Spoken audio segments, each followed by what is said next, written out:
காசியில கோயில் கொண்டிருக்கக்கூடியது எம்பெருமான் விஸ்வநாதர். அந்த விஸ்வநாத பெருமானுக்கு ஒரு நாள் ஒரு ஆசை வந்துதான். ஒரு பிச்சைக்காரனா காசி வீதியில போனா நம்ம எப்படி வரவேற்பார்கள்? அதனால அவர் பிஷாண்டி தானே, அவருக்கு ஒன்றும் புதுசு இல்லையே. அவர் ஒரு பிச்சைக்காரனாக வீதியில் வருகிறார். வந்து வீடு வீடாக கையேந்துகிறார். காலையிலிருந்து மாலை வரை காசிமா நகர் முழுக்க அலைந்த பிறகும் அன்னபூரணியினுடைய கணவனுக்கு ஒரு பிடி சோறு கொடுப்பதற்கு யாரும் தயாராக இல்லை. பசியால வாடிப்போன நிலையில் இருந்த எம்பெருமான் மாலை வேளையில் காசி நகரத்தினுடைய சாக்கடைகள் எல்லாம் சங்கமமாகின்ற பகுதி, அந்த பகுதியில போய் சேர்க்கிறார். அங்கே ஒரு ஏழை உட்கார்ந்திருக்கிறான். அவன் தொழுநோயாளி. அவனை சுற்றி 4 நாய்கள் இருக்கின்றன. அவன் வேலை என்ன தெரியுமா? காலையிலிருந்து சாயங்காலம் வரைக்கும் எங்கெங்கெல்லாம் அலைய முடியுமோ அலைஞ்சு அவனுக்கு உணவை கொண்டு வருவான். 5 பங்கு வைப்பான். தன்னை சுற்றி இருக்கிற 4 நாய்களுக்கு 4 பங்கு, 5வது இவனுக்கு. அப்படி 4 நாய்களுக்கும் கொடுத்து விட்டு இவன் சாப்பிட போகும்போது சிவபெருமான் போய் கை நீட்டினான். பசிக்குதுப்பான்னா அவன் அப்படி ஏற இறங்க பார்த்தான். பாதியை கொடுத்துருக்கலாம்ல, முழு உணவையும் கொடுத்து சாப்பிடுன்னா இறைவன் ஆடி போயிட்டான்.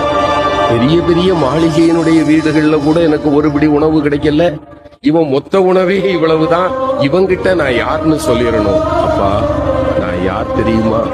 அந்த ஏழை சொன்னா, ரொம்ப தேவையா? பசிய பத்தியும் எனக்கு தான் ஐயா தெரியும். நானாவது காலையிலிருந்து தான் சாப்பிடல, உன்னை பார்த்தா 3 நாளா சாப்பிடாத அசாமி மாதிரி தெரியுது. சாப்பிடு, உன் கதையை சொல்லு. இல்ல நான் சொல்லுவேன். உனக்கும் போக்கிடம் கிடையாது. யார பார்த்து? சிவபெருமான பார்த்து. உனக்கும் போக்கிடம் கிடையாது, எனக்கும் போக்கிடம் கிடையாது. இங்கதானே இருக்க போறோம், சாப்பிட்டுக்கிட்டு சொல்லுப்பா. இல்லையா, நான் சொல்லியே ஆகணும். அந்த ஏழை சிரித்து கொண்டே சொன்னார், என்ன பெருசா சொல்லிட போற? நீ யார்? அவ்வளவுதானே. நான் சொல்லவா? நீ பரம்பொருள். இங்கு கோயில் கொண்டிருக்கக்கூடிய காசி விஸ்வநாதன் நீ. சரிதானப்பான்னா இறைவன் ஆடி போயிட்டான். ஞானிகளாலும் கண்டுகொள்ள முடியாத என்னை மகனே நீ எப்படிப்பா கண்டுகொண்டாயின்னா அந்த ஏழை சொன்னா, இந்த ஊர்ல யாருமே என்ன மனுஷனா பார்க்க மாட்டாங்க ஐயா. என்ன பார்த்தா 100 அடி தள்ளி போயிடுவாங்க.